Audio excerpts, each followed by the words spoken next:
If you can handle the way people react to your 1970 Dodge Challenger, you could be Dodge material.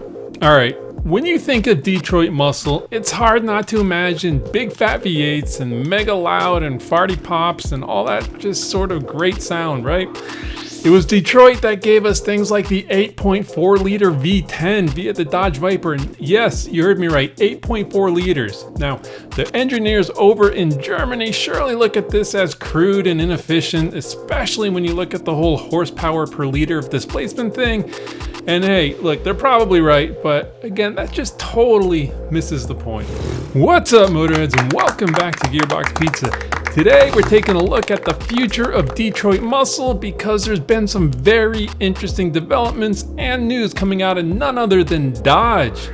Yeah, I mean, Dodge is going electric, which may not be news, but they're doing it much quicker than anybody thought, and that is news. So if the Porsche 911 is a precise piece of surgical equipment, anything with a Hemi is more of a sledgehammer in comparison, and I'm personally very cool with that. I mean, it's unmistakably and unapologetically American through and through, and say what you will, but just about anything with the Hemi sounds pretty great. Now throw in some aftermarket exhaust and now we're getting really juicy.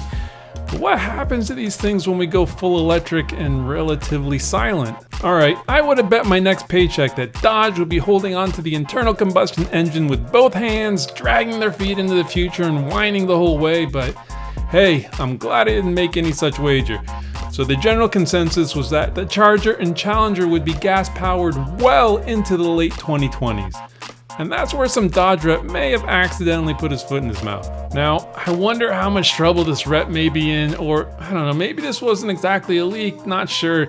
But this Dodge rep emailed this outlet called Motor One with this juicy tidbit. You see, Motor One was claiming that the Hemi engine would return for the future Charger and Challenger models. But then Mr. Dodge rep sent these fellas a little email which said the following, and I quote, "The story is incorrect. The Hemi in that platform is going away. The next generation will be BEV."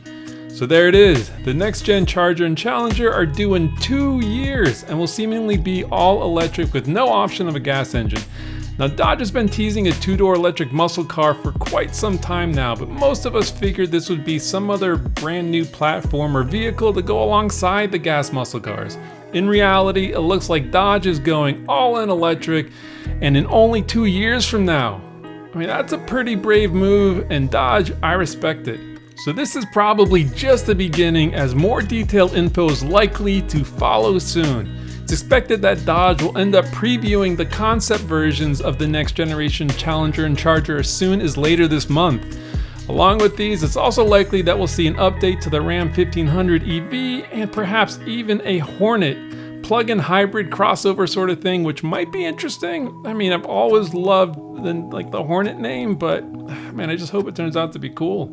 The real question though is whether or not the general public is ready for this. And not to generalize, well, okay, maybe just a little bit, but I wonder if the sort of fella that's all Hemi and horsepower, well, is he going to consider making the switch? And for some reason, there's a big slice of the pie that seems to be resisting this monumental shift to electric. I mean, ultimately, I think they'll end up looking foolish for just so many reasons though. Like it or not, the switch to electric is real, and it's not just going to be an option in the future. I mean, literally everything, well, almost everything will end up being electric, as it's just better, and say what you will, the quicker we get off of oil, the better for all sorts of reasons, political or not. It's just a good thing. But that brings us back to the music, the sound, the farty, poppy gurgles that echo throughout the neighborhood.